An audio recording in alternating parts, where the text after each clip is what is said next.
una duda Sí, acerca del libro. El de John Stott decía que el premilenialismo ayudó ah, a que, como recién se estaba difundiendo, ayudó a que no se viera con el compromiso social en la sociedad. sí, sí, sí. ¿Es realmente fue así o fue como una generalización? Es la crítica que se nos hace y se nos plantea a nosotros, ¿no? Los premilenialistas. En en algunos casos sí, pero no tiene que ser necesariamente así, porque es verdad que el premilenialista, como somos nosotros, yo por lo menos, bueno, todos nosotros los que estamos acá estudiando y de las iglesias cristianas evangélicas, con excepción de los anglicanos, luteranos, metodistas y presbiterianos que son amilenialistas, los adventistas del séptimo día, postmilenialistas, que no nos hemos comprometido o no tenemos una conciencia social ni un compromiso con la sociedad. La razón es por la crítica que se nos plantea. La escatología que, que tenemos es escapista, es negligente, es espiritualista. Esa es la razón. Negligente y escapista. Porque en el premilenialismo es mejor, y en el pretribulacionismo también, es mejor que las cosas empeoren, porque eso es evidencia de la venida pronta de Jesucristo a restaurar y a mejorar y a estabilizar todas las cosas. Por lo tanto, cuando la sociedad está empeorando, es evidencia de que Jesús viene. Por eso que no, no hay un esfuerzo de parte de la iglesia que es premilenialista de mejorar la sociedad. Por esa razón, porque va a empeorar y es mejor que empeore porque es evidencia de que Cristo viene. En cambio, las que no son premilenialistas, como las adventistas del séptimo día, por ejemplo, el compromiso con la sociedad es muy fuerte ahí. Por eso ellos establecen colegios o tienen universidades, centros de salud familiar, clínicas, hospitales, y tienen un fuerte compromiso social, porque ellos indican que van a establecer ellos el reino de Dios aquí en la tierra. La iglesia establecerá el reino de Dios aquí en la tierra. Por eso la idea postmilenarista. Y, y la sociedad se va a cristianizar, culturalmente por lo menos se va a cristianizar. Y cuando la iglesia establezca el reino de Dios aquí en la tierra, Cristo va a venir a gobernar. Es decir, la iglesia le va a preparar el reino de Dios para que Cristo lo venga a tomar, ya establecido por la iglesia. Las iglesias que son del neopentecostalismo también abrazaron el postmilenialismo. Por eso que las iglesias que son del neopentecostalismo dicen nosotros vamos a establecer el reino ahora y el reino ya, vamos a influenciar por medio de las artes, por medio de la educación, la ciencia, por medio de la política también, vamos a cristianizar el mundo. Nosotros vamos a establecer el reino de Dios. Y después Cristo vendrá al final de los tiempos. Esa es la escatología. Son más optimistas, están más comprometidos con la sociedad, con excepción de nosotros, que somos más escapistas, más negligentes en cuanto a nuestros compromisos sociales. La escatología influye también en nuestro compromiso social, eso es verdad, la crítica que se nos plantea, lo que hace el alcance John Stott también. Pero no Interesante. necesariamente tiene que ser así, no necesariamente tiene que ser así. Sí, yo no lo había analizado desde ese punto de vista, pero claro, cuando uno se lo lee, claro, se da ese tipo de ideas en nuestras iglesias. Sí, claro. Es mejor dejar como está, ¿no? Porque de todas formas igual va a suceder y no hay mucho que hacer. Y es lo que dice la Biblia también, porque una de las críticas del premilenialismo al postmilenialismo es que el postmilenialismo es ingenuamente optimista. ingenuamente, porque la Biblia dice Mm. que las cosas van a empeorar, el amor de muchos se enfriará. Cuando Cristo llega a la tierra, ¿habrá fe en la tierra? Eso lo dice la Biblia, si no, tampoco estamos tan equivocados los premilenialistas. En cuanto a nuestro compromiso social, sí, la crítica que se nos plantea en un cierto sentido, sí. Puede ser que caigamos mucho en los extremos. Unos se van a un extremo Exactamente. El de no ser extremo, comprometido y otros sí. el extremo, lo complejo. Tiene que haber un equilibrio entre las posiciones escatológicas y nuestra práctica. Tiene que haber un equilibrio. Muy bien. El compromiso social, o el legado evangélico del compromiso social, ahí vemos a Wilberforce y a John Wesley, el, el formidable John Wesley. Tenemos usaban peluca antiguamente, John Wesley no se cortó nunca el pelo, usaba el pelo largo para no comprar, gastar dinero en pelucas. La peluca era como la corbata para nuestra época. Le da su dignidad o su formalidad. Por eso nunca se cortó el cabello. Jesucristo en su ministerio público, nos dice el texto sagrado, recorría los lugares enseñando y predicando el Evangelio. Eso es lo que hacía, es lo que nos dice Mateo capítulo 4, verso 23, Mateo 9, verso 35. Enseñando y predicando el Evangelio. En primer lugar, se habla acerca de la enseñanza y la predicación en segundo lugar. Y anduvo haciendo bienes y sanando a los enfermos, sanando. Dice el libro de los Hechos, capítulo 10, en el verso 38. Anduvo haciendo bienes y sanando a los enfermos. Es decir, anduvo haciendo la obra social. Tenía un compromiso social también. La enseñanza, la predicación y el servicio social no pueden divorciarse en el ministerio, dentro del ministerio de Jesucristo. Están estrechamente relacionados. Cristo enseñó, predicó, hizo bienes y sanó. Una obra social. Le dio dignidad a las personas. Lo reintegró a la sociedad en el caso de los leprosos. Le restauró la salud, pudo trabajar por sí mismo. Es decir, hizo una obra social. La iglesia de Jesucristo es la continuadora del ministerio emprendido por Jesucristo. Debe hacer exactamente lo mismo entonces. Hacer exactamente lo mismo que hizo nuestro Salvador. Quiero asegurarme de que estoy grabando. Estoy grabando, ¿verdad, hermana Belén? Sí, hermano, está Ah, ok. grabando. Es que aquí no se nota cuando. Ah, ya. Bien. Nosotros somos los continuadores del ministerio de Jesucristo, de la obra de que Cristo comenzó a emprender en este mundo. Por lo tanto, debemos hacer lo mismo, enseñar. Muy importante los estudios bíblicos, las escuelas dominicales, los seminarios, los institutos bíblicos, la facultad de teología, las universidades cristianas. Importantísimo. Y predicar el evangelio también importante. Esa es nuestra tarea como iglesia.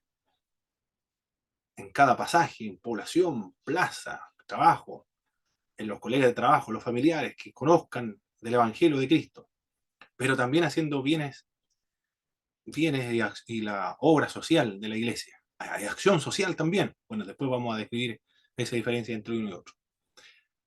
La evangelización y la responsabilidad social siempre han estado relacionados a lo largo de toda la historia de la iglesia cristiana.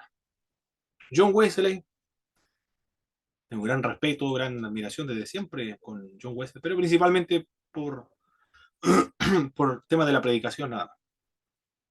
Algunas doctrinas, eh, algunas, por ejemplo, de que una persona puede perder la salvación, puede recuperarla, en esa no concuerdo con John Wesley, pero la predicación es formidable, la organización del extraordinario igual, de la capacidad administrativa que él tenía.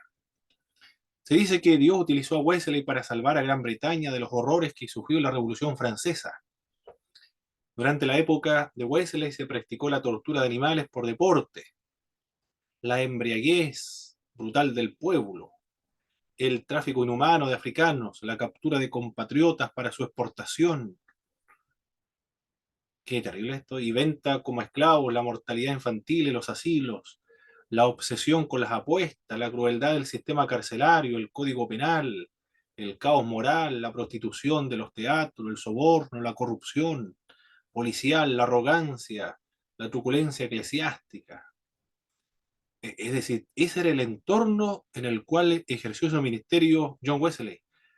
Se entiende entonces la razón por la cual John Wesley, debido a ese entorno ministerial que le correspondió trabajar, que él enfatizó la santidad entonces, y la perfección cristiana, y la santificación como la segunda obra de gracia, y las predicaciones de más énfasis morales. Esa era la razón por la que se entendía el contexto en el cual se encontraba. La embriaguez brutal del pueblo, la tortura de animales por deporte. Yo no sé qué hubiese ocurrido si Wesley estuviera aquí en Chile con respecto a los rodeos, por ejemplo.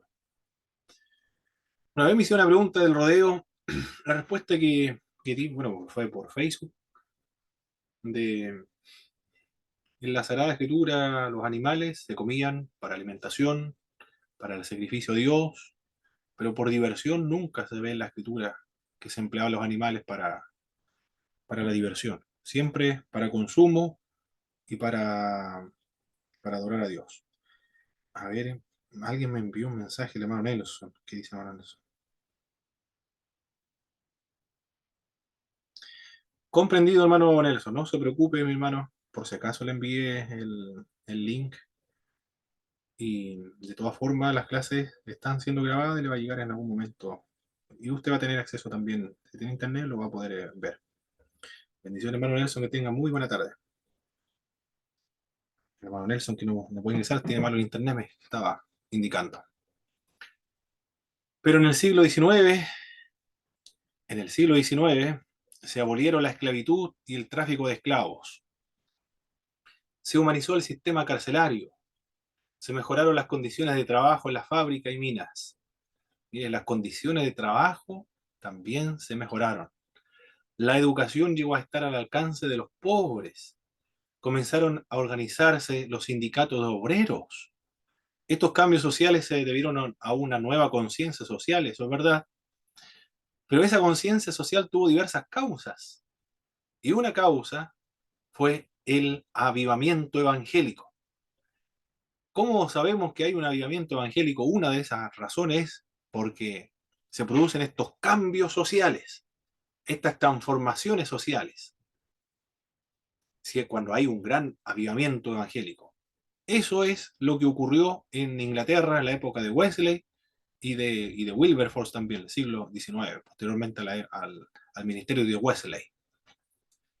Gracias al avivamiento de John Wesley. Importantísimo lo que puede hacer un avivamiento evangélico. Cambiar la sociedad. En la época de Wilberforce, lideró la secta Clapham. Merece el reconocimiento por el primer asentamiento de esclavos liberados en Sierra Leona ocurrido en el año 1787. La abolición del tráfico de esclavos del 1807, el registro de esclavos de las colonias de los Estados Unidos, de las colonias que eran británicas en esa época, de 1820, que acabó con el contrabando de esclavos y finalmente la emancipación del año 1833. Además de dedicarse al problema de la esclavitud, participaron en reformas penales y también parlamentarias. Para eso, Wilberforce tenía que ser un político para estar en el Parlamento. Él entonces, siendo un político, siendo un cristiano, no vio este divorcio entre lo político y lo cristiano, más bien influyó la política por medio de sus convicciones cristianas, compromiso cristiano.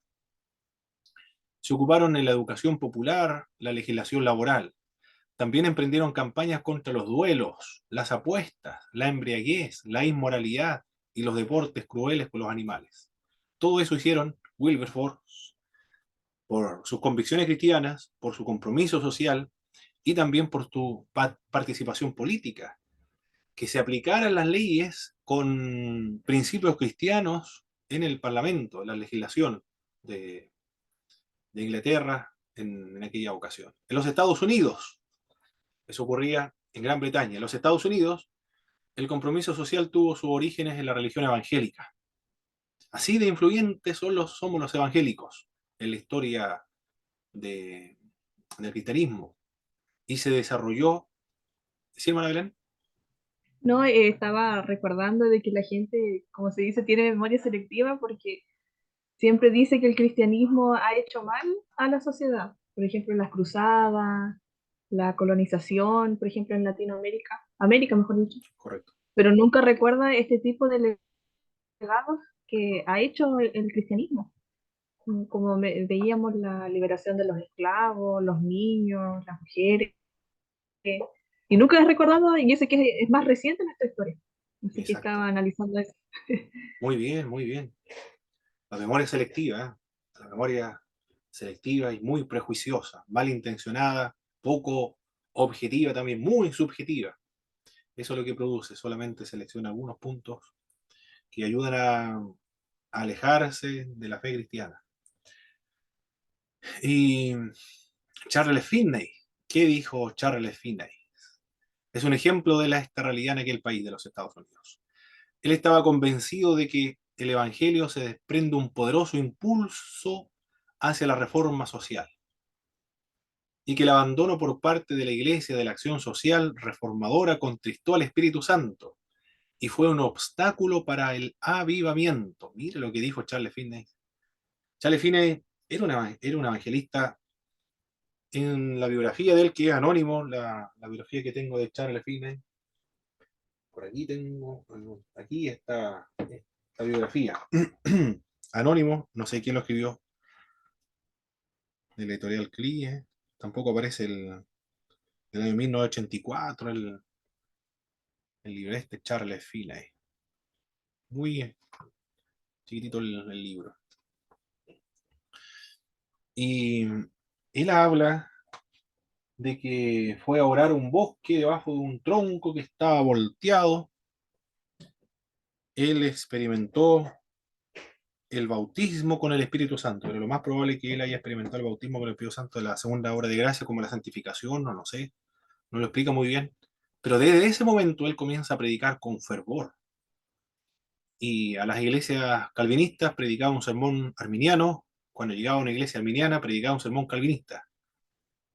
Y acá está diciendo que el hecho de abandonar el compromiso y la acción social de las iglesias evangélicas, eso contristó al Espíritu de Dios y obstaculizó el avivamiento en los Estados Unidos. Los integrantes de la fuerza de oposición a la esclavitud provenían mayormente de quienes o entre quienes se habían convertido en las campañas evangelísticas de Charles Finney. Así de importante fue la predicación evangélica. Aquellos entonces que se opusieron a la esclavitud provenían de los convertidos de las campañas evangelísticas de Charles Finney. ¿Cuáles fueron las causas del abandono de la conciencia social? Fueron varias. Una de ellas fue la reacción al liberalismo teológico. ¿A qué se refiere el liberalismo teológico? Son aquellos grupos que han renunciado a la convicción de que las Sagradas Escrituras son inspiradas divinamente, sobrenaturalmente o verbal plenaria. Es decir, toda la Biblia y cada palabra de la Biblia es inspirada por el Espíritu Santo. Abandonaron la inerrancia, la infalibilidad de las Sagradas Escrituras, la relegaron a una composición humana nada más, que cometía errores. Eliminaron todo lo sobrenatural de las Sagradas Escrituras. La salvación ya no era espiritual, eternal, sino que era una reforma social nada más. Cuando se reformaba socialmente al ser humano, eso era la salvación. Abandonaron doctrinas fundamentales de la fe cristiana como la Trinidad, la divinidad de Jesucristo, la concepción virginal de Jesucristo, la resurrección de los muertos. Fue el liberalismo teológico un cristianismo ateo, agnóstico, escéptico. Decimos que es un cristianismo porque eran de iglesias evangélicas, pastores ordenados de las iglesias evangélicas, teólogos evangélicos, pero que no creían en lo sobrenatural. A eso nos referimos con el liberalismo teológico. Es entendible que durante este periodo los evangélicos llevaron su esfuerzo a defender la fe del cristianismo bíblico e histórico. Entre los años 1910 y 1915, en los Estados Unidos se escribieron una serie de libros titulados como Los Fundamentos, donde establecieron las doctrinas fundamentales que debían creer los creyentes para identificarlo y clasificarlo como auténticos hermanos y creyentes evangélicos frente a los racionalistas, a los incrédulos. El énfasis fue ese, preocuparse principalmente de los fundamentos de fe, como una reacción al liberalismo teológico. Los evangélicos reaccionaron al llamado evangelio social, que en ese tiempo estaba comenzando a elaborar los teólogos liberales. Surge el liberalismo teológico. Los conservadores se preocuparon por conservar la fe. Y los de la teología liberal comenzaron a desarrollar la acción y el evangelio social. El evangelio social surge de las academias y de los seminarios teológicos liberales. Actualmente, las iglesias que son liberales están quedándose vacías y están creciendo las iglesias que son conservadoras en los Estados Unidos. Lamentablemente, el hecho de que todavía existen ya es muy triste, pero gracias al Señor están vaciándose de a poco. Aquí en Chile también hay algunas iglesias liberales que no creen en lo sobrenatural. Los líderes, principalmente algunos líderes cristianos, no creen en lo sobrenatural. Iglesias históricas, no es el caso de las iglesias evangélicas. El gran representante del evangelio social fue Walter Rauschenbusch, el que tenemos en la presentación, 1861-1918. Un teólogo, escribió libros de teología reflexionando la fe cristiana, pero teniendo como trasfondo el compromiso de la acción social. Escribió libros Cristianismo y la crisis social en 1907. Analiza la compasión social de los profetas, de Jesús, de la iglesia primitiva. Hace una crítica del capitalismo, propone una forma simple de comunismo, socialismo cristiano. ¿Es innovador? ¿Es un aporte a la teología? Por supuesto que sí, pero se aleja, por supuesto, de los fundamentos de la fe cristiana. Contrasta el antiguo evangelio del alma salvada y el nuevo evangelio del reino de Dios. Luego escribió otros libros como La cristianización del orden social, en 1912, Teología para un evangelio social, en 1917. Cuando Rauschenbusch politizó el reino de Dios, como reacción, los evangélicos se concentraron en la evangelización y la filantropía individual, dejando de lado toda acción sociopolítica. Claro, estaba escribiendo. Estos libros, los primeros en leer estos textos son los profesores, los académicos, los estudiantes, los seminaristas. Algunos les encanta, otros lo asimilan, otros lo rechazan. Y es como un hervidero esto. Comienzan a reaccionar las personas frente a estos pensamientos. Y, y los conservadores, ¿qué es lo que hicieron? Reaccionaron contra el evangelio social y comenzaron a evangelizar. Ya nada tenían que ver con lo social, porque ya el propio término social, justicia social, compromiso social, trabajo social, acción social, lo, lo estigmatizaba con el liberalismo teológico, con el evangelio social de este autor Walter Rauschenbusch. Entonces eliminaron esa palabra, y al eliminar la palabra eliminan la acción también, el compromiso que destacó siempre a los evangélicos históricos. Por lo tanto, se dedicaron solamente a la evangelización, la filantropía individual, no grupal o individual, dejando de lado toda acción social y política, porque eso lo hacen no los cristianos conservadores, sino lo hacen los cristianos que son de la línea más racionalista, más liberal. Esa fue la razón, una de las causas que menciona John Stott del abandono del compromiso social de la Iglesia. También otra causa del abandono de la conciencia social fue la desesperanza y el pesimismo que siguieron a la Primera Guerra Mundial. En esta guerra se reveló la maldad humana. Los programas sociales anteriores habían fracasado. El hombre y la sociedad parecían irreformables, todo intento de reforma parecía totalmente inútil. Dijeron los conservadores después de los escritos de este autor, Walter Rauschenbusch, de mejorar, de hacer algo, hacer estas transformaciones estructurales, culturales, políticas, económicas en la sociedad para mejorar la vida del ser humano. Todo esto se desplomó con la Primera Guerra Mundial. Es decir, el hombre no se puede reformar, no puede restaurarse, mejorarse la sociedad por medio de los cambios estructurales, porque el ser humano es irreformable. Y se entendió por todo lo que había ocurrido en esa época. Y es verdad, los conservadores dijeron, para que haya una transformación social, tiene que primero ser transformado el ser humano, tiene que convertirse a Jesucristo. De adentro hacia afuera, dijeron los conservadores y los fundamentalistas también. De adentro hacia afuera, no de afuera hacia adentro se va a reformar el hombre, sino de adentro hacia afuera, comenzando desde el espíritu del alma, del corazón, de la transformación espiritual, puede transformar socialmente. Y la difusión de la teoría premilenialista. Ahí está la pregunta que me había planteado la hermana Belén.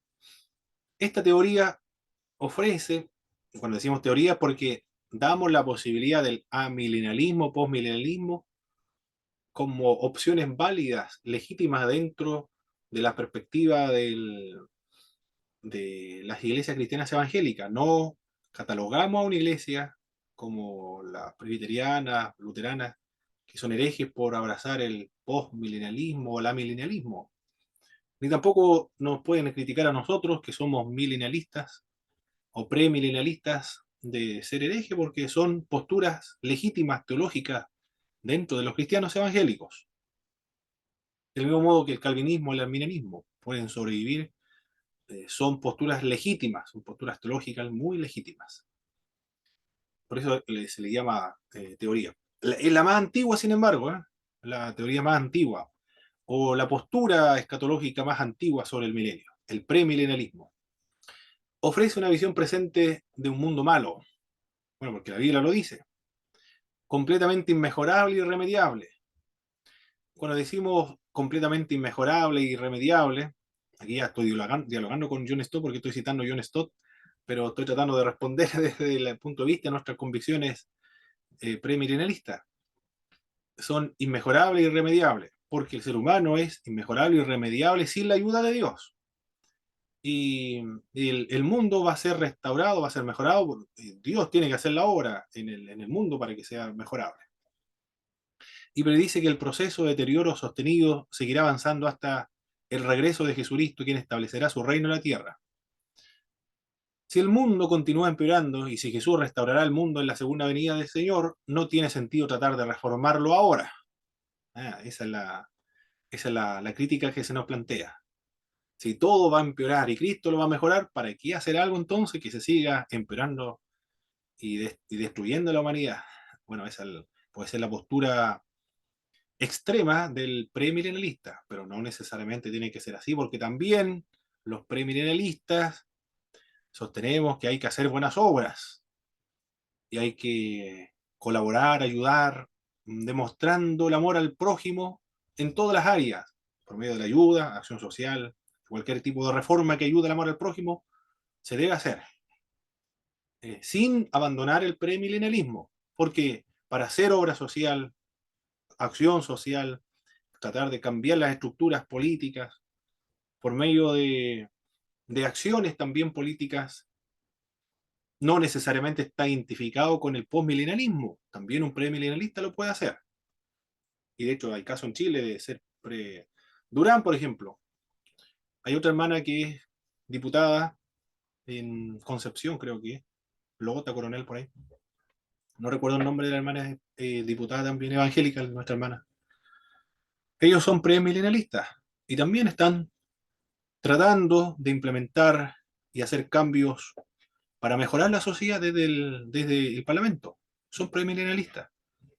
Por lo tanto, no necesariamente todos los premilenialistas huyen y escapan del compromiso social. No tiene que ver tanto, pareciera, y aquí estamos dialogando con John Stott, que la postura escatológica es la que margina al ser humano de un compromiso social. Más bien son otras las razones. Y me parece mucho que antiguamente era por este tema del liberalismo teológico en esa época, pero ahora ya el liberalismo teológico ha pasado de moda, porque ya ahora en esta sociedad postmoderna todos dejaron el racionalismo para creer en cualquier cosa. El racionalismo es cosa del pasado. Ahora está el sobrenaturalismo.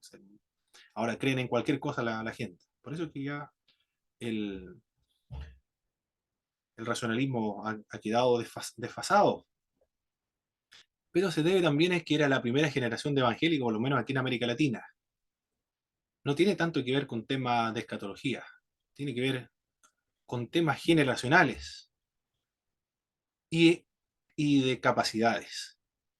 Porque ahora los evangélicos están capacitados, tienen la preparación académica, son abogados o son universitarios, tienen conocimiento, tienen habilidades para la política y son de segunda, cuarta o tercera generación de evangélicos en el país, por lo tanto no se sienten, como dice Miguel Bonino, sapo de otro pozo, sino que son parte de la sociedad, por lo tanto tienen que mejorarla, porque son parte de la sociedad, no son extranjeros en esta sociedad, son parte de la sociedad, por eso tienen que hacer algo.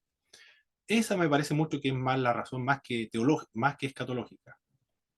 También puede ser influir, pero no es la única razón por la cual se produce este escapismo. El cristianismo se extendió entre personas de clase media, quienes lo diluyeron en un intento de asimilarlo a su propia cultura. Aquellos que dan gran importancia a la salvación son conservadores, están ansiosos por mantener el status quo, dice John Stott, son indiferentes y no se compadecen de la situación de los pobres y de los negros. Al parecer, las personas religiosas se caracterizan por una preocupación egocéntrica por salvar su alma. Parece que está hablando aquí John Stott de lo que él vio en los Estados Unidos, porque no es la realidad latinoamericana, porque los conservadores en América Latina se fueron a los negros, se fueron a los indígenas, se fueron a los pueblos originarios, los campos, los borrachos, los delincuentes, al drogadicto, al traficante, al marginado, a ellos se fueron. Por lo tanto, esta crítica no se aplica para nosotros por donde trabajamos, donde servimos. ¿Qué más decía eh, John Stott? Donde hay una indiferencia, aún la aprobación tácita de un sistema social que perpetúa la desigualdad y la injusticia social. Concluyó David Mover en sus estudios sociológicos. Bueno, esos son los estudios que él dio. Pero lo dio desde la perspectiva de los Estados Unidos porque desde el punto de vista de acá de América Latina no fue así. ¿Quién fue Walter Rauschenbusch? Un teólogo, pastor bautista estadounidense. Los bautistas son libres, no resisten todos los artículos de fe. Por eso que no es de sorprendernos de que un bautista llegó a esta conclusión del Evangelio social, porque los bautistas son libres. Nadie le puede decir que esto es lo que usted debe creer para ser bautista, porque los bautistas son libres en cuanto a doctrina, administración, y resisten cualquier tipo de autoridad que venga de arriba. La única autoridad que reconocen es a Jesucristo. Creía que Cristo murió para expiar los pecados institucionales y personales de la humanidad, para introducir el reino de Dios que transformaría la sociedad en una realidad celestial. Debido a sus intentos teológicos de mejorar las condiciones de vida de los pobres, Rauschenbusch fue aclamado como uno de los padres del movimiento del Evangelio social, una coalición flexible de reformadores sociales y también teólogos que creían que el cristianismo erradicaría todos los males sociales algún día.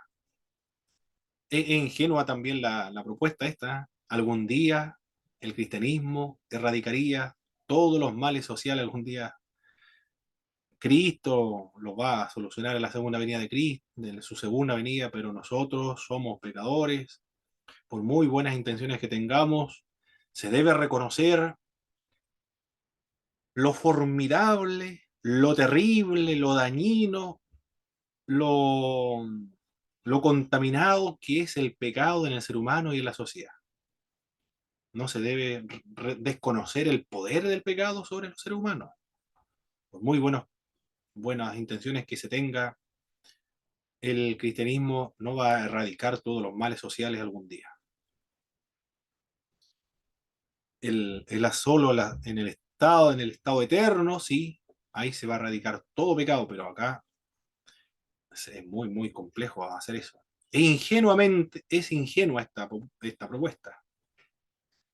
Sin embargo, inmediatamente después de la Primera Guerra Mundial, la popularidad de Rauschenbusch disminuyó completamente, tanto por su oposición a la participación estadounidense en la guerra, como porque la devastación masiva de la guerra y la pérdida de vidas alteraron los supuestos optimistas sobre el progreso de la civilización humana. Lo que hizo que perdiera la influencia fue eso, la Primera Guerra Mundial.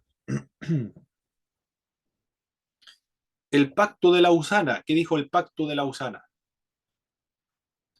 Es un congreso internacional sobre la evangelización mundial. Se celebró en Lausana, en Suiza, en julio del año 1974. Participaron alrededor de 2.700 personas de más de 150 países. Esto ya lo hemos hablado en evangelismo, pero es muy importante porque allí se estableció un estándar, un modelo para la evangelización mundial desde el punto de vista evangélico. Por eso es importante. Se declaró allí en el Pacto de Lausana que la evangelización y la acción social y política son parte de nuestros deberes cristianos. Increíble lo que dijeron ellos. La evangelización, la acción política y la acción social son parte de nuestros deberes cristianos. Es decir, es un deber, no se debe renunciar a estos deberes. Pero una discusión hay, ¿cuál es lo más importante? ¿La evangelización, la acción social y política? Quedó esa duda, no se solucionó en el Pacto de Lausana. Por lo tanto, se reunieron después en otro lugar, se hizo una consulta entre la evangelización y la responsabilidad social. Esto se celebró en Grand Rapids, Michigan, en los Estados Unidos, en 1982, que fue auspiciada por la Alianza Evangélica Mundial y el Comité de Lausana. Se dijo que la acción social es una consecuencia de la evangelización, a la vez que un puente hacia ella. Es una consecuencia de la evangelización, una consecuencia de la evangelización, y un puente hacia ella. Mira lo que está diciendo. Entonces, lo primero es la predicación y como consecuencia la acción social. Pero un puente hacia ella, es decir, la acción social conduce a la evangelización. De hecho, se declaró que ambas van juntas. El evangelio es la raíz de la cual la evangelización y la responsabilidad social son los frutos. No se puede separar lo uno de los otros. Todos están al mismo nivel, indicó la consulta en Grand Rapids, Michigan, 1982. Eso fue lo que declaró después del Pacto de Lausana en Suiza, ante la consulta de este pacto, del movimiento de Lausana, se le denominó posteriormente. Bueno, ahí tenemos la imagen de la primera conferencia del Pacto de Lausana, donde estuvo Billy Graham, John Stott también estuvo ahí, y ahí tenemos Suiza, Lausana. La diferencia entre el servicio social y la acción social, esto tenemos que tenerlo muy claro en cuenta también. Nuestra responsabilidad es el servicio social y la acción social. La asistencia, el servicio social está la asistencia a las necesidades humanas, mientras que la acción social se elimina las causas de las necesidades humanas. Una se asiste y la otra se elimina las causas. Una le entrega un medicamento el otro impide que se enferme la persona. En el servicio social se realizan actividades filantrópicas de demostrar el amor al prójimo, mientras que la acción social tiene que ver con las actividades políticas y económicas, más estructurales entonces, más grandes, eh, más macro. En cambio, el servicio social es más específico. El servicio social procura servir a los individuos y a las familias, mientras que la acción social procura transformar las estructuras sociales.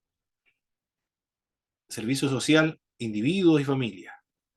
En cambio, la acción social es más política, es transformar las estructuras sociales de un país. El servicio social tiene que ver con las obras de bien, hacer obras de caridad, mientras que la acción social tiene que ver con la defensa de la justicia. La precisión entre el servicio social y la acción social se definió en el informe de Grand Rapids, Michigan. Resulta claro que un genuino compromiso social cristiano abarcará ambos, dijo este informe, el servicio social y la acción social.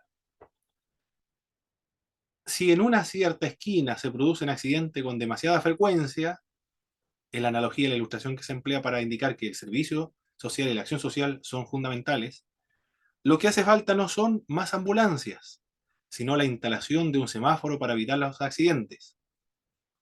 Las ambulancias representan el servicio social y rescatar a la persona que fue herida o sufrió un accidente es un servicio social. Pero el poner un semáforo, poner algún cartel o ¿cómo se llaman estos?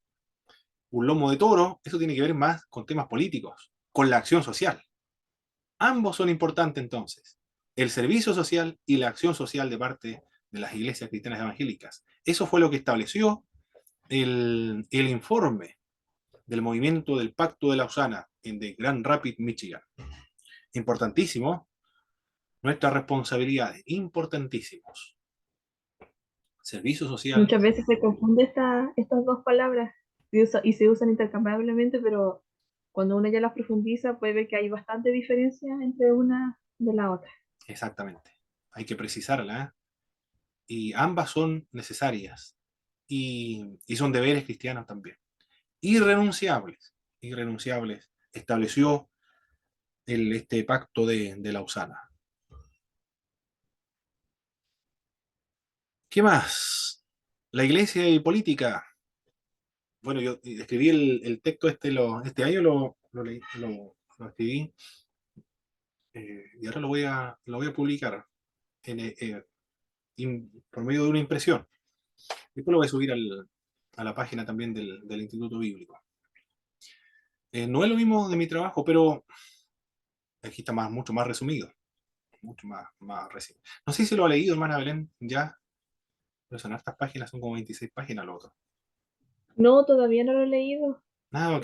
Terminé de leer el de Stott nomás. Ah, perfecto. Claro, Sí. son 3 semanas nada más, después la otra, la última semana. Definición de política. Ahora el compromiso social, ahora trabajamos con el tema de la política. En un sentido amplio denota la vida de una ciudad, polis, y la responsabilidad del ciudadano, polites. Es el arte de vivir junto en una comunidad. Política en un sentido amplio es eso, el arte de vivir en comunidad. En su sentido más estricto es el arte de gobernar. Se relaciona con la elaboración y la adopción de políticas de gobierno específicas, con vistas a que se perpetúe la ley o que se perpetúe la ley. Jesús no participó en política, no organizó ningún partido político, no adoptó un programa político, no dirigió una protesta política, no dio ningún paso para influir en las políticas de César, de Pilato, de Herodes. Renunció a una carrera política, de ser rey, coronado por los judíos y que gobernara desde Jerusalén. A eso renunció. Sin embargo, todo el ministerio de Jesús fue político. Había venido al mundo para compartir la vida de la comunidad humana, es decir, ser parte de esta sociedad. Y envió a sus seguidores al mundo a hacer exactamente lo mismo, a ser parte de una comunidad, de una ciudad, de un país. El reino de Dios se proclamó e inauguró en una organización social radicalmente nueva y distinta, la iglesia. La iglesia es una alternativa de vivir en comunidad, una alternativa a lo mundanal. Así se vive en esta nueva comunidad. Es un modelo de cómo debe vivir una comunidad de creyentes, cuyos valores y normas desafían a los de la antigua comunidad caída. Tiene normas y también tiene valores. Y estos son desafiados para la otra comunidad que es antigua. Es en ese sentido que sus enseñanzas tienen consecuencias políticas. Ofrecen una alternativa al status quo. Es una sociedad distinta a la mundanal, con valores, principios, normas, morales, ética, estilo de vida distinto a lo del mundo. En ese sentido, tiene una implicancia política. Lo explican los autores de ética cristiana.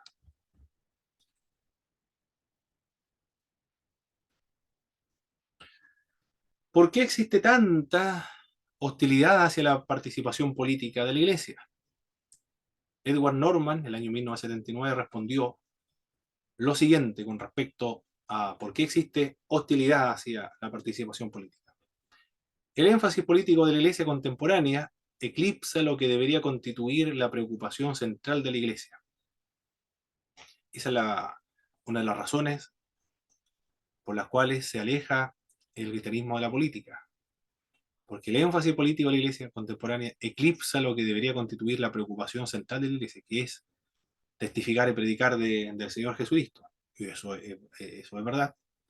La preocupación central de la Iglesia es lo individual, la redención personal. Ahí hay un leve problema, porque ya estamos cayendo en el individualismo de la fe, y la fe no es individualista. Y la cosmovisión en la cual se registra la Biblia tampoco es individualista, es una comunidad. La iglesia, ya el hecho de ser iglesia, es una comunidad, no es individual, es una comunidad. Es una asamblea, un grupo de personas llamados fuera del mundo para congregarse en torno a un hombre. Y el que lo convoca es Jesús de Nazaret, es una comunidad. La iglesia es un grupo, una agrupación de personas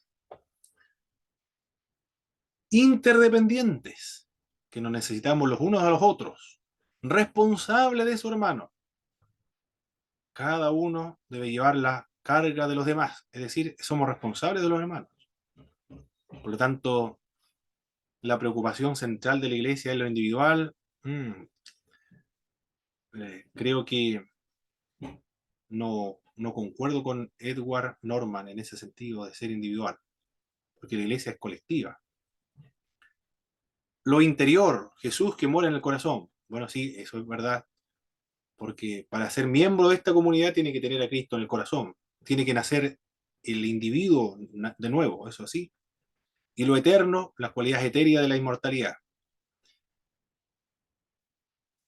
Pero se refiere al final de los tiempos. Pero el cristianismo no tiene implicancias solo después de la muerte o en el futuro, tiene implicancia en el aquí y en el ahora. Porque ahora nosotros debemos ser sal de la tierra, luz del mundo. Ahora en este mundo debemos hacer servicio, la acción y la obra social. No después de la muerte o después cuando venga Jesucristo. Ahora se debe realizar las buenas obras y ahora se debe practicar el cristianismo, no después. Y las cualidades etéreas de la inmortalidad. Ya, eso es lo que señalaba. Bueno, aquí está presentando las razones nada más por las cuales existe una hostilidad hacia la participación de la iglesia.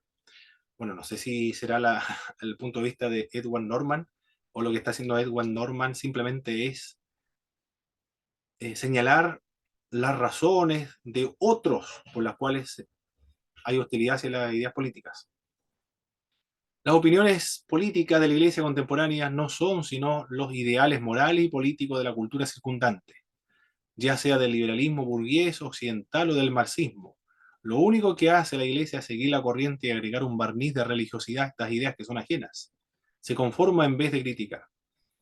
También esa es muy buena razón por la cual menciona Norman esta hostilidad hacia la participación política. Porque los ideales, los valores, las normas, los principios, los fundamentos, provienen más bien del marxismo o del liberalismo más que del cristianismo. Al marxismo, al liberalismo, se le da un barniz del cristianismo y se hace pasar por cristiano, pero el cascarón es cristiano, pero la esencia es marxismo o liberalismo. Las contribuciones de la política de la Iglesia contemporánea es solo de aficionados, carece de especialización necesaria para participar en la Iglesia. También puede ocurrir en algunos casos de que son aficionados, es decir, no son personas que tienen experiencia en la política, que están creyentes que están participando actualmente en política. En la época en que estamos hablando del año 1979. Las expectativas políticas de la Iglesia contemporánea son ingenuas, pues no toman en cuenta la falibilidad y el pecado humano. Se debe considerar el pecado humano, no pueden ser ingenuos acerca de la realidad del pecado. Estas cuatro críticas se refieren a la conducta específica de algunas iglesias y no al concepto mismo de que la iglesia tiene efectivamente responsabilidades sociopolíticas. ¿A quién corresponde estas responsabilidades sociopolíticas?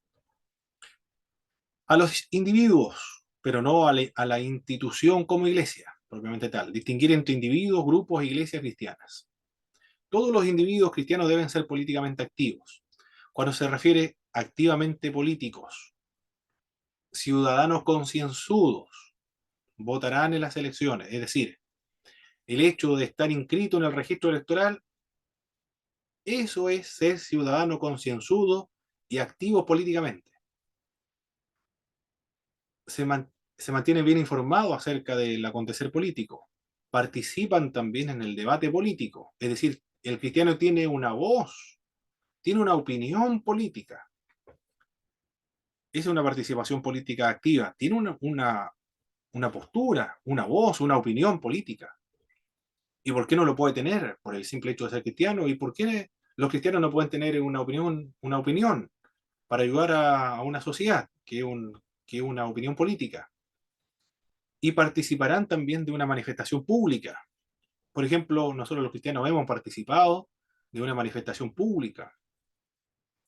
¿En qué, en qué acto público nosotros los cristianos nos hemos pronunciado, hemos dado nuestra opinión, hermana Belén, que usted recuerde?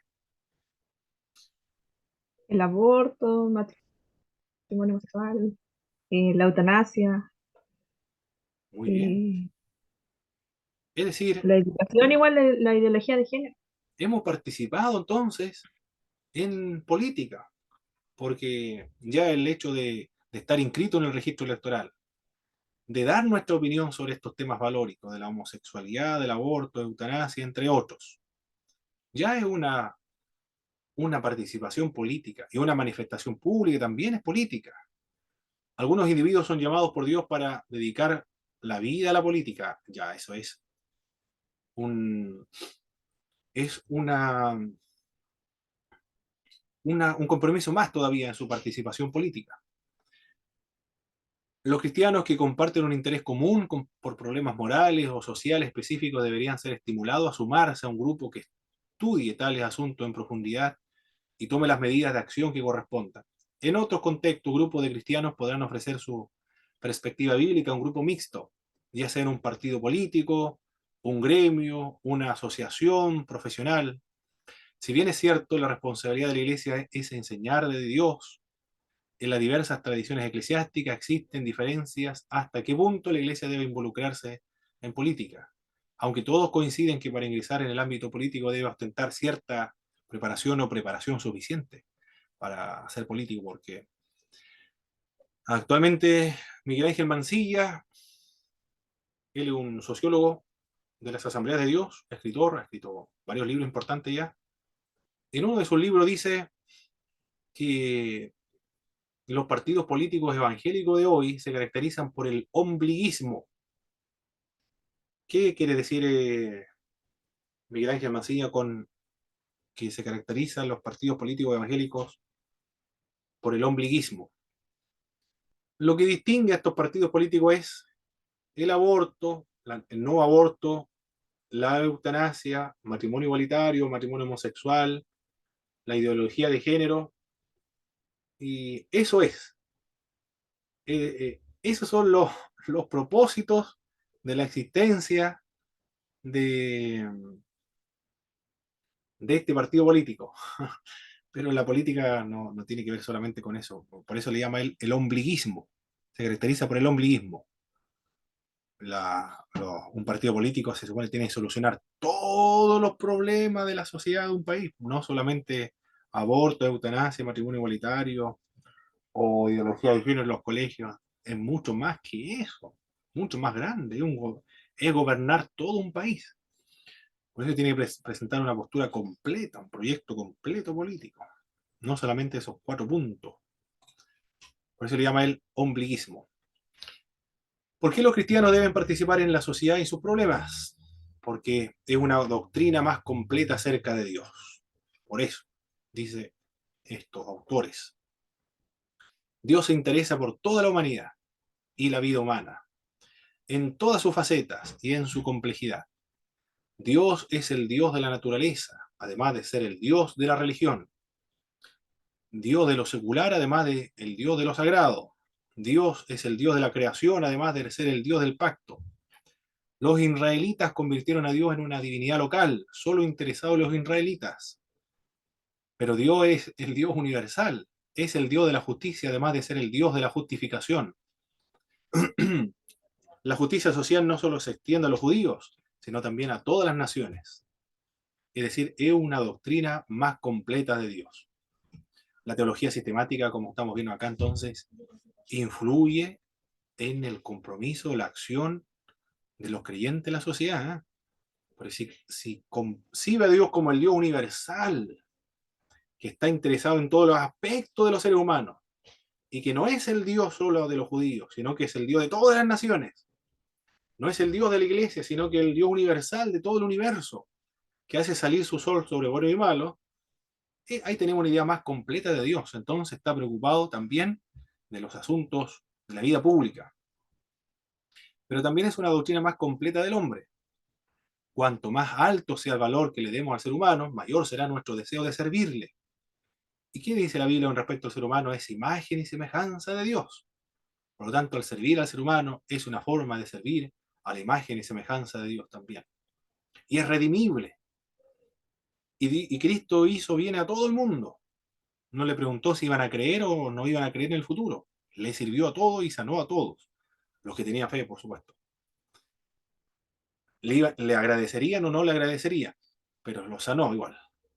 Una doctrina más completa de Cristo. Jesús se vació a sí mismo, se identificó con los seres humanos y cargó con el pecado no solo de un grupo de personas, sino de todas las personas. Es una doctrina más completa de la salvación. La salvación no es solo una experiencia mística, privada, sin consecuencias sociales ni morales. Al reconocer a Jesús como Señor, su soberanía sobre nosotros abarca más allá de los límites religiosos de nuestra vida. Incluye toda nuestra experiencia de vida, pública, privada, en el hogar, en el trabajo, como miembro de una iglesia y como ciudadanos con deberes cívicos, las responsabilidades evangelísticas, las sociales. Como consecuencia de la salvación se practicarán las buenas obras. Cuando alguien se convierte completo en todas las áreas, privadas, públicas, sociales, culturales, en todas las áreas la persona se convierte. Una doctrina más completa también de la iglesia. La iglesia es la única sociedad corporativa que existe en el mundo para el beneficio de aquellos que no son miembros de ese grupo. Todos los otros grupos sirven a los miembros de ese grupo, pero la iglesia es el único grupo de personas, la única sociedad corporativa que existe para el beneficio de los que están afuera del grupo, o debería ser así. Normalmente debería ser así. La iglesia es un pueblo santo, llamado a salir del mundo para pertenecer a Dios. Pero por otro lado, es un pueblo mundano, pues es enviado de vuelta al mundo para testificar y servir. Son llamados del mundo y luego enviados nuevamente al mundo. La iglesia es la luz del mundo y la sal de la tierra. Son distintos, pero influyentes en el otro. Pedro señala que la iglesia, por un lado, son extranjeros, peregrinos, pero por el otro lado son ciudadanos con deberes y responsabilidades que se deben cumplir. Por eso que los cristianos deben participar en la sociedad y sus problemas, porque es una doctrina más completa de Dios, del hombre, de Cristo, de la salvación y de la iglesia. Ahora, ¿cuál es la responsabilidad cristiana hacia el Estado? Una de esas responsabilidades que tienen los cristianos con relación al Estado es respetar al Estado. El respeto involucra tratar con seriedad completa incluso a individuos que no tienen ningún respeto por su oficio o por su llamado noble a este oficio. Esa dimensión entonces requiere reprender y pedir explicación a todo lo que abusan de su oficio o tratan sin respeto el mismo oficio en el cual se encuentra. El respeto significa en los Estados Unidos, significa en Estados Unidos utilizar los medios constitucionales para cualquier juez u oficial federal que ha cometido traición, que ha aceptado soborno, que ha cometido cualquier tipo de crimen o grave o menor. Ya, respetar al Estado entonces y a sus funcionarios. Otra responsabilidad que le compete al creyente hacia el Estado es obedecerle a sus agentes, a sus leyes constitucionales, a la policía, a los carabineros, a todos los funcionarios públicos. Se le obedece, se le debe obedecer. Porque eso es lo que enseñó Jesucristo. Jesús pagó el impuesto al templo, Pablo pidió perdón por hablar sin respeto a un gobernador. No obstante, el mandato del Nuevo Testamento no es esclavizante ni absoluto. Pedro y Juan rehusaron obedecer al orden del Sanedrín, de dejar de predicar. Para ello era claro, obedecemos al Estado antes que sea un pecado obedecer al Estado. Se debe obedecer al Estado hasta que el Evangelio lo permita. Y si el obedecer al Estado implica desobedecer a Dios, entonces ahí se puede resistir al gobierno y al Estado. Si el gobierno exige algo que Dios prohíbe, o si el gobierno prohíbe algo que Dios manda, debemos desobedecer. Esa desobediencia civil no puede involucrar la violencia o el vandalismo, acciones que contradicen el orden civil. La violencia y el vandalismo, entonces, van en contra de la enseñanza, de la responsabilidad del cristiano hacia el Estado. Otra responsabilidad de la iglesia, de los creyentes, hacia el Estado, pagar los impuestos. Eso enseña que el pago de impuestos es la marca fundamental de la obligación para con el Estado, sin importar su vacío moral o ético. Esto está claro porque tanto Jesús como Pablo estaban hablando acerca del pago de impuestos en el Imperio Romano, un imperio que era opresor, que había invadido Palestina, que no es el gobierno autónomo de Palestina, sino que es un imperio que oprimió al pueblo. Pero Pablo dice que se le debe pagar los impuestos al imperio, al que gobierna la tierra de Israel en esa época. Un estado corrupto, malvado y éticamente repulsivo, que eran los romanos, Jesús y Pablo enseñaron, incluso de esa condición el Estado se le debe pagar los impuestos. Orar por las autoridades también. Orar por tales autoridades civiles es una parte esencial del deber, sea el oficial cristiano o pagano, indiferente a la religión o opuesto a la religión, justo o injusto, se debe orar por estas autoridades. La crítica constructiva, el llamado a la responsabilidad deben ser equilibrados con la oración ferviente y perseverante. Esas son nuestras responsabilidades cristianas frente al Estado. Respetar, obedecer, pagar los impuestos y orar por las autoridades. Muy bien, hemos finalizado. Bueno, nadie más se conectó a esta clase, a esta parte de la segunda parte. Se fueron a tomar 11 los hermanos. Muy bien, hermana Belén. ¿Alguna opinión de lo que leyó en su libro, alguna aplicación práctica de lo que hemos visto en esta clase. No me gustó mucho el libro, es muy interesante y hace reflexionar bastante a uno y lo hace meditar en algunas cosas que uno pasa por alto. Así que me gustó mucho el autor. Perfecto. Y respecto a lo que vimos, ¿no? Esto último me acordé de un documental que vi que fue que se ambientaba en el 73 para el golpe de Estado, que recordé que los sacerdotes ayudaban eh, a los, a los que se ponían a Pinochet. Exacto. Entonces les ofrecían armas, les daban asilo, y me recordó a esto pues, de obedecer al Estado. Aunque bueno, igual había una persecución cierta en contra de los que estaban en contra, Mm. pero no era la forma de actuar y de poder mediar entre estos dos eh, ideas. Así que eso, hermano. Perfecto, hermana Belén. Muy bien, muchas gracias por